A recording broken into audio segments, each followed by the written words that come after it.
समझाऊं? मुझे किसी से शादी नहीं करनी है। पहले मेरी बात सुन। ये जो चमेली है ना, हमारे घर में काम करने आती है, वो तुझसे शादी करने के लिए तैयार है।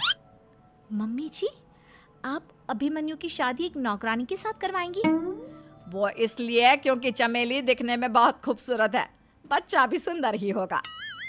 मम्मी जी, लेकिन एक बच्चे के लिए अपने बेटे की शादी नौकरानी के साथ करवाना, क्या ये सही है? अगर अभिमन्यु ने शादी नहीं की ना, तो मैं अपनी जान दे दूंगी। अब देख लो, अगर तुम्हें अपनी माँ की जान प्यारी है तो तुम्हें इस नौकरानी के साथ शादी करनी ही होगी। इस तरह जानकी देवी अपने बेटे अभिमन्यु की शादी नौकरानी चमेली के साथ करवा देती है। कुछ दिनों के बाद नौकरानी से मालकिन बन के तो मजा आ गया। अब तो मैं इस घर की मालकिन हूँ।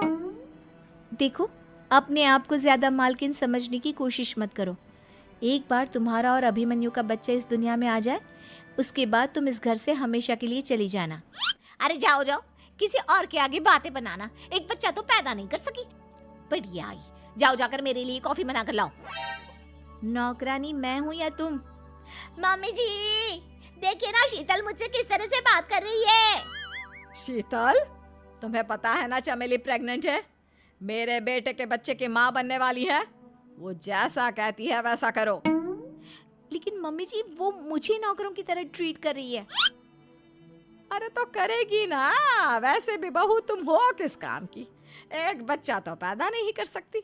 जाओ अब घर के सारे काम करो और चमेली को आराम करने दो। थैंक यू मम्मी जी, भगवान आपका भला करे। आप नहीं होती तो मैं नौकरानी से महारानी कैसे बनती?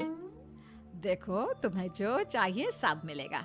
खूब खाओ पियो, मजे की जिंदगी जियो, लेकिन बस मुझे एक बच्चा पैदा करके दे दो।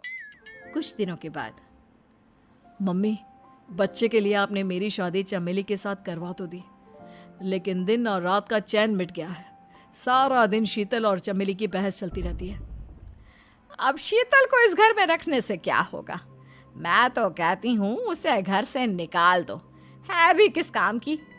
मैं ऐसा नहीं कर सकता माँ, वो मेरी पत्नी है, उससे बहुत प्यार करता हूँ मैं। तुम्हारी पत्नी चमेली है, चमेली, उससे प्यार करो। अरे तुम्हारे बच्चे को जन्म देने वाली है वो। अभिमन्यु, मैं खुद ही इस घर से चली जाती हूँ। वैसे भी अपने ही घर में नौकरों की तरह रहकर परेशान हो चुकी हूँ।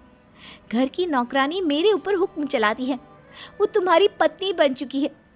अब मेरा इस घर में क्या काम? अभिमन्यु के बार बार रोकने पर भी शीतल उस घर से चली जाती है। कुछ दिनों के बाद चमेली एक बच्चे को जन्म देती है।